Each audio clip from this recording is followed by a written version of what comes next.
All right, we are about to start the last ever appearance of the Oakland A's in San Francisco, unless they both meet in the World Series.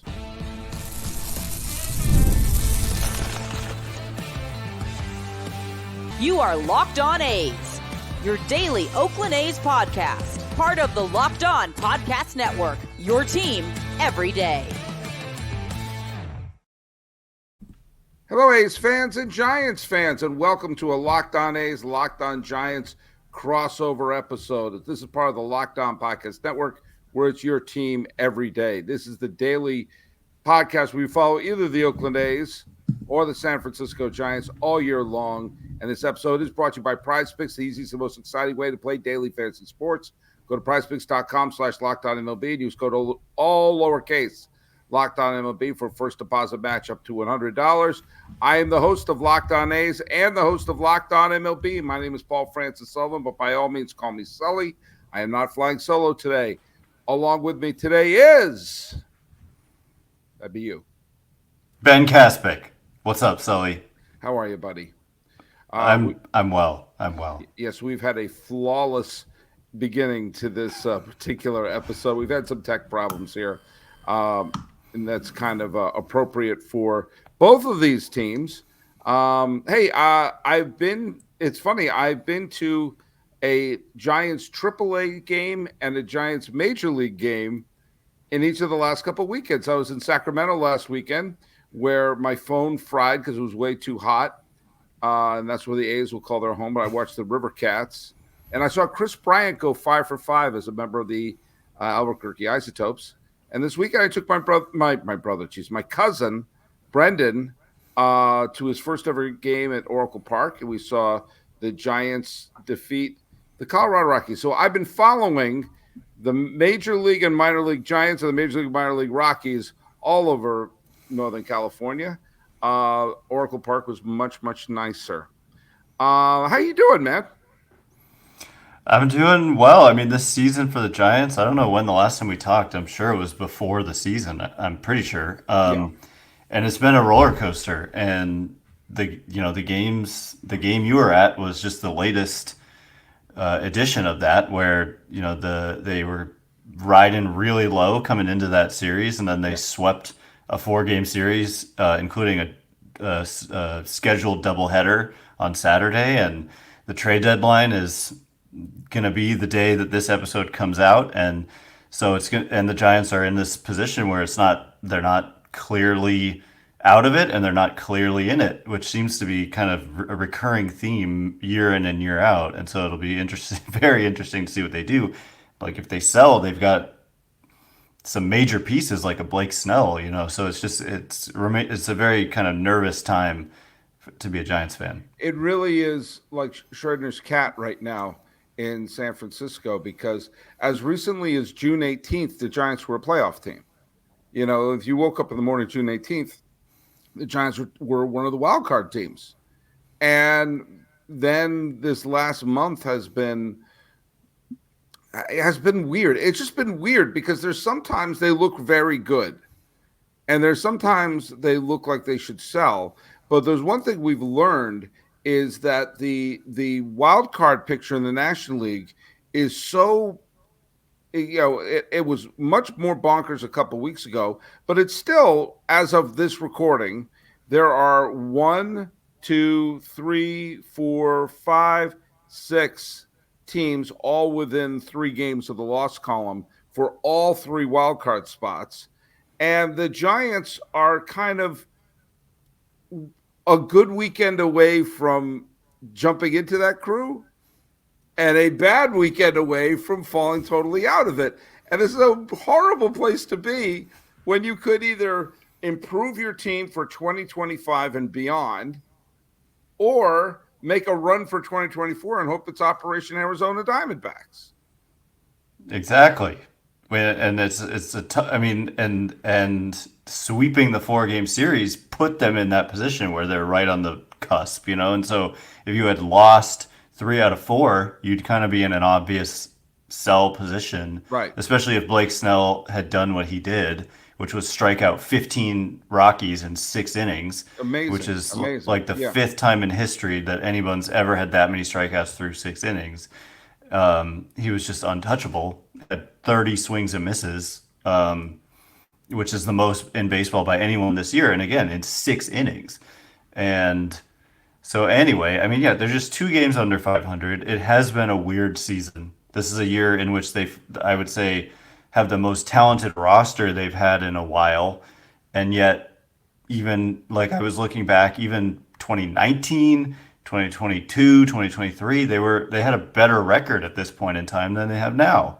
And certainly the 2019 team wasn't as good as this team, in my opinion. They've got young guys doing good things. You know, Elliot Ramos is having a breakout season. Tyler Fitzgerald is like doing Barry Bonds things right right. now with home runs, and Patrick Bailey has emerged as a really, really, really good player, and Logan Webb is a really good young pitcher, and Blake Snell is doing what he just did. So it's like they should be better, Sully, than 2 games under 500, in my opinion. And Kyle Harrison's pitched well, and Yeah. they have two recovering Cy Young Award winners because Robbie Ray threw all those no hit innings in his first start back. But here's one reason why Giant fans are trembling and are really nervous because the A's are coming to town. That's right. The A's, who have won 14 games in July, the A's, who have a winning record for the first time in a month in 2 seasons, the A's, who seem to be able to homer at will, the A's, who say maybe we'll keep Brent Rooker because all he does is hit home runs, the A's, who have Lawrence Butler, the A's, who say no Mason Miller, no problem, provided we play the Angels. But that's actually not fair because they won series against Houston. They won a series against Philadelphia. They are the traveling all-stars and spoiler kings.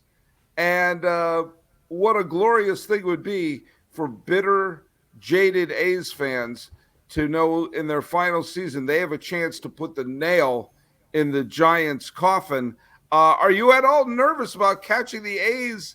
Not when they won, I think, total in the month of June, and they went like 2 weeks without a lead in a single inning, to now they're saying, bring it on. Yeah, I mean, I think I was somewhat close, not closely. I was glancing at the box scores from yesterday, or the scores in real time yesterday, and they had a pretty significant lead, right? And then they Yeah. lost the game. Yeah. And so I was happy to see that because the A's, I did take notice, were playing extremely well. I'm aware of what Lawrence Butler is doing. I'm aware of how incredible of a season Brent Rooker is having. And so, yeah, it was like, well, okay, the Giants, they got to win games. And you look at the A's and, coming into the season and even a month ago, you're like, well, you circle that as like, okay, you get greedy and you win both of those games. And then, of course, they're playing their best baseball when they come in. And so, yeah, I definitely was aware of that. But to see them have a tough loss yesterday and then to look at their record at home, which is almost 500, one under, versus on the road, 18 and 37. I'm sure that's turned around. Like you said, I think that series in Philadelphia was on the road Yeah. when they hit that like 8 homers in one game or whatever. And they just took But three out of four in Anaheim as well. oh, so they were going for a 4 game sweep They were there going at the for a end? 4 game sweep at the end. Yeah. So, Okay. yeah. Yeah, but to me, I'm a homer, of course. I'm a Giants fan, and a tough loss like that for a team that's 20 games under 500, it could possibly put a little dose of reality into them, and we'll see. Giants, they've got some good. Like I said, I mean, they got Robbie Ray, like you mentioned, 5 no-hit innings against the Dodgers, going in Game 1 here, and in Game 2, Logan Webb. And Right. so versus Ross Stripling and then Sears, JP Sears. And so if you look at the pitching matchups, it's advantage Giants big time in both of those games, I would say. All right. Well, look, when we come back, we're going to talk a little bit about this series and what it means, not just for the standings, but these two teams all together and their relationship. Hey, let's talk a little bit about our friends at SupplyHouse. Get supplies from the site that's made for skilled trades, SupplyHouse.com. SupplyHouse.com is the reliable way to order plumbing, HVAC, and electrical products online. Their easy-to-use website is packed with helpful resources and the latest product info to help you get the job done right. Shop a complete inventory of over 200,000 parts from over 400 top brands and get your order delivered right to your door with fast shipping from coast to coast. Need help with an order? Get expert support and industry-leading service from the friendliest folks in the business. Talk to a real person every time. Pros in the skill trade can get a competitive edge by joining SupplyHouse.com's free Trade Master program. Every Trade Master gets access to a dedicated phone line, free shipping, and discounts on every order. Join the thousands of trade pros already benefiting from their free membership at SupplyHouse.com/TM and order plumbing, HVAC, and electrical supplies from anywhere with just a few clicks at SupplyHouse.com. SupplyHouse.com. Hey, what is your hub for all of your sports news? Where do you go for the best news, the best takes, the best updates? Make the switch to Locked On Sports Today, a free 24/7 sports streaming channel program for you every day to bring you the biggest stories in all sports. Locked On Sports Today brings you can't miss analysis, opinions, and news, streaming 24/7 on the YouTubes and the free Amazon Fire TV channel app, part of the Locked On podcast, where it's your team every day. All right, Ben Kaspick of Locked On Giants. This is what you think of the team and whatever you think of any part of Giants A's, that this is going to be the last time the Oakland A's come into San Francisco, unless there's a wild Joe Biden dropping out of the race, sort of out of nowhere event, like the mayor recall says, "No, we struck a new deal." I mean, the move to San Francisco is just going to be a calamity and a disaster. But what are your thoughts? As you know, the Bay will soon belong exclusively to the Giants. I think, like, honestly and fittingly, perhaps, I haven't given it much thought. And that's kind of been like this season, when it was going on, when all this stuff with Vegas was first happening. And then, I even watched like the council meetings that they were having to approve or not the plan for the A's to relocate. The plan. Yeah, I mean, like the funding, whatever I watched, it was boring, but I watched it because the funding, yeah. Sorry. But like, that's just classic. I think the A's, your listeners are not going to like hearing this, but I copped a resentment that I've never let go of when I went to an A's playoff game, rooting for the A's, but wearing this hat I'm wearing now, a Giants hat, because that's my team. But they were playing the Tigers. It was Verlander on the mound, and I was cheering for the A's, and the A's fans were nasty to me. And so anyway, they consider it a huge rivalry, I think, with the Giants, and I think Giants fans don't. And so that being said, I've always been of the mind that they belong in Oakland, and that they've always been in Oakland my whole life, and well before my lifetime even. And I hadn't thought about it, and it is sad now that you bring it up that this is the last time they will come here as the Oakland A's. I mean, when the schedule came out for 2025 and there was this ATH on the schedule, I was like, who the heck is that? It was like Athens.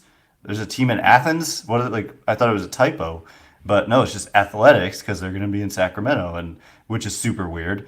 And also, notably, an upgrade, I think, over the Coliseum, which is telling about the situation. Well, kind of. I've made that. It's still a minor league park, but yeah, and here I can share some of this here with you. These won't be the best quality here, but let's take a look at that for a second, shall we? You see that picture? You see all those empty seats? That was around the 5th or 6th inning of a day where there was actually a bunch of people at Sutter Health Park on a July day because it's so hot that nobody can sit in the seats. In fact, when I did sit in one of those seats, an usher came up to me and asked me if I was okay. I'm not kidding. And they want Well, to put think 15,000 people in there generating body heat while sharing the stadium with the River Cats. I think I mean, you think it's embarrassing. I know A's fans have heard me say this before, but you think it's embarrassing seeing the Coliseum empty. Wait until the minor league park's empty.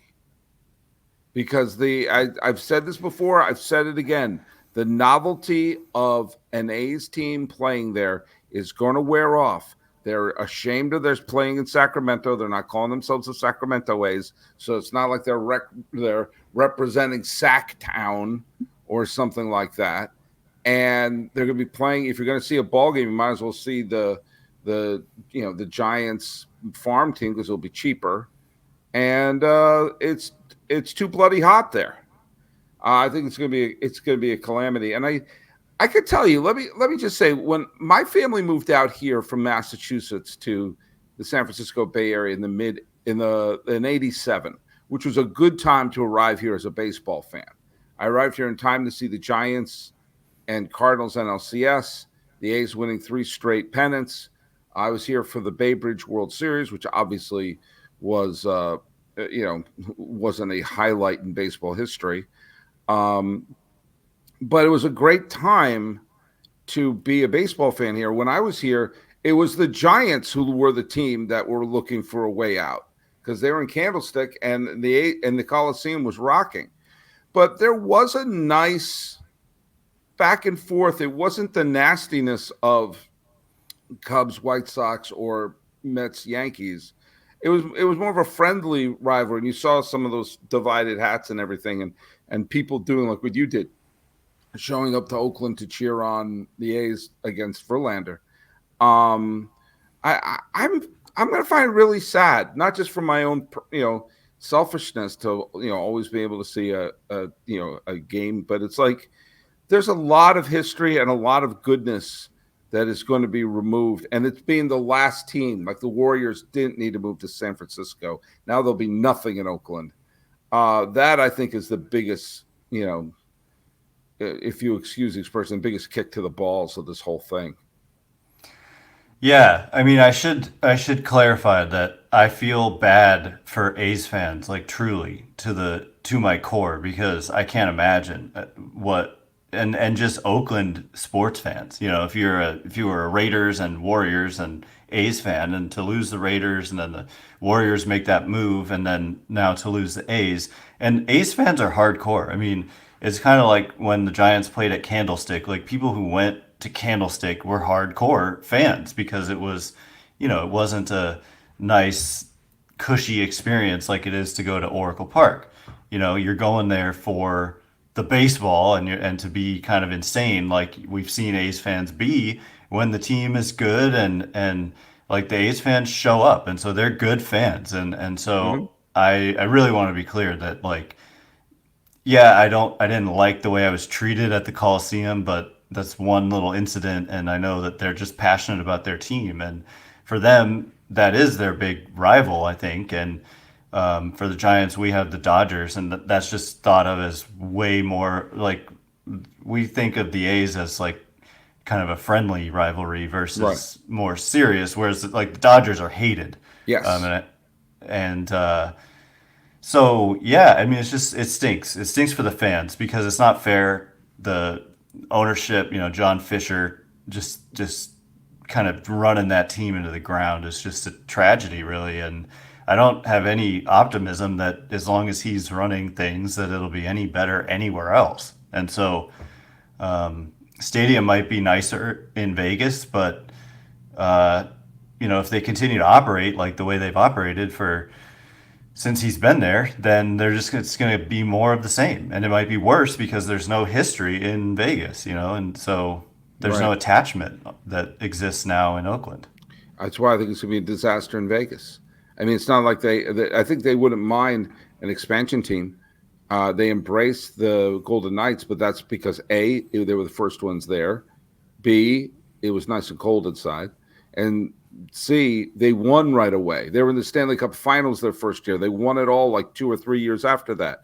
They haven't had a bad product on the field, and they were the first team to be a Vegas team. So the A's are going to be the third team. They're going to have the stink of the A's and the Fishers, and the novelty of, hey, let's go see this team, of which the majority of the people who live there are either transplants or Dodger fans.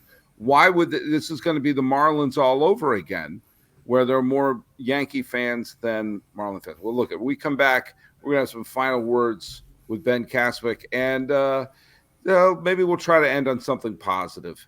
Heaven forbid.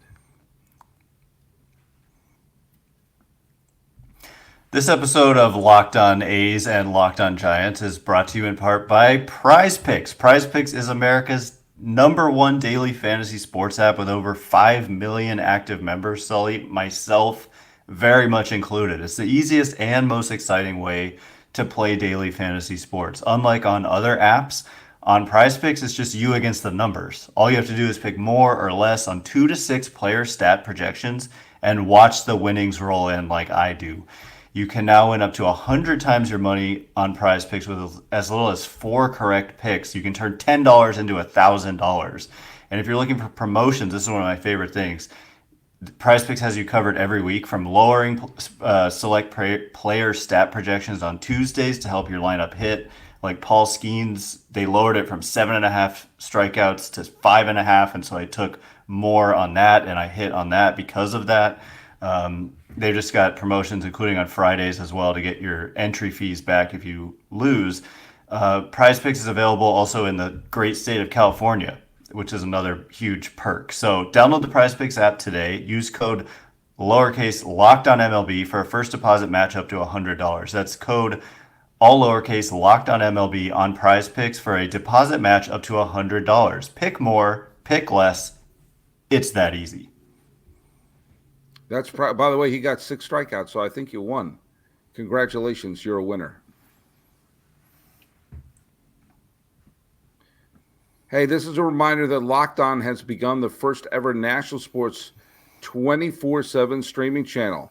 And by the way, you check that out. That's Locked On Sports Today. And thanks so much for making Locked On A's your first listen.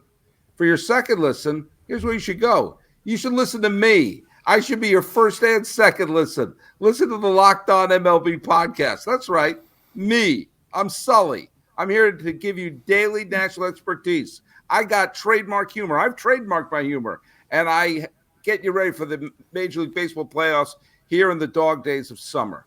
Prepare for the Fall Classic with me, who has it all covered every single day. Whether you're an A's fan or an MLB fan, I'm available on YouTube or wherever you get your podcasts. I'm part of the Locked On Podcast Network, and I'm part of your team every day. Listeners and watchers, see if you can tell when I was surprised by the copy.